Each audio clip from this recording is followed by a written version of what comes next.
LOP यानी कि leader of opposition एक ऐसी व्यवस्था जिसमें विपक्ष के नेता को कैबिनेट मंत्री का दर्जा दिया जाता है। लोकतंत्र में इस पद की अहमियत काफी ज्यादा होती है। LOP को कैबिनेट मंत्री का दर्जा प्राप्त होता है।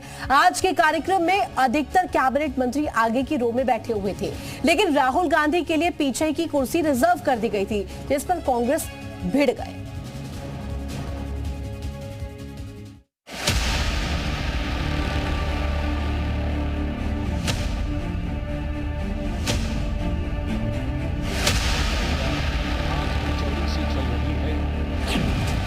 आजादी के बाद से सारी सियासत ही कुर्सी के लिए होती रही है, लेकिन आजादी की 78वीं सालगिरह पर कुर्सी पर ही सियासत शुरू हो गई और इसके केंद्र में है लीडर ऑफ ऑपोजिशन यानी नेता प्रतिपक्ष राहुल गांधी। और जिस कुर्सी के लिए सियासी संग्राम छिड़ा है वो संसद भवन के अंदर नहीं बल्कि लाल किला परिसर में राहुल के लिए लगाई गई थी। बीते कुछ साल से तो पक्ष और विपक्ष के बीच कई मुद्दों पर टकराव होता रहा है। सदन में चर्चा के दौरान कई बार तीखी बहस भी होती है, लेकिन इस बार लाल किला परिसर में कुर्सी को लेकर बीजेपी और कांग्रेस आमने सामने आ गई है।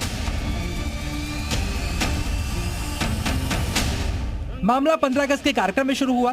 गृह मंत्रालय के पास सीटिंग अरेंजमेंट की जिम्मेदारी थी। देश का तकरीबन हर VIP लाल किले पर मौजूद था। सभी के लिए खास व्यवस्था थी, लेकिन यहाँ राहुल गांधी पीछे की पंक्ति में बैठे दिखाई दिए। बस इसी तस्वीर पर अब सियासत शुरू हो गई है। लीडर ऑफ ऑपोजिशन के लिए अब कांग्रेस पार्टी नई लाइन ऑफ पॉलिटिक्स खींच रही है।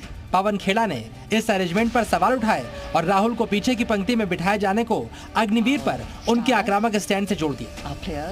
लेकिन इन्होंने जानबूझकर संविधान की सारी परंपराओं को, नियम कानूनों को की धज्जियां उड़ाते हुए राहुल जी को 5वीं रो में 5वें स्थान पर बैठाया।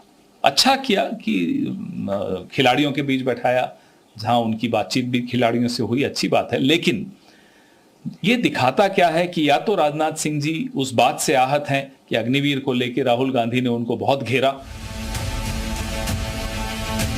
राहुल गांधी की कुर्सी की पंक्ति को लेकर कांग्रेस प्रवक्ता सुप्रिया श्रीनेत भी आक्रामक नजर आ रही हैं और गृह मंत्रालय की सफाई के बावजूद केंद्र सरकार पर तंज कस रही हैं। एक बेवकूफी का बयान रक्षा मंत्रालय की ओर से आया है। ऐसा इसलिए किया गया क्योंकि हम ओलंपियंस को इज्जत और सम्मान देना चाहते थे। बिल्कुल देना चाहिए, ओलंपियंस को सम्मान दीजिए, विनेश फोगाट को भी सम्मान दीजिए, लेकिन क्या यह सम्मान अमित शाह, JP नड्डा, निर्मला सीतारमण, जयशंकर नहीं देना चाहते थे? तो आपके बयान जो है वो आपकी कलाई और खोल रहे हैं, तो बयान ना दीजिए, इससे बेहतर होगा।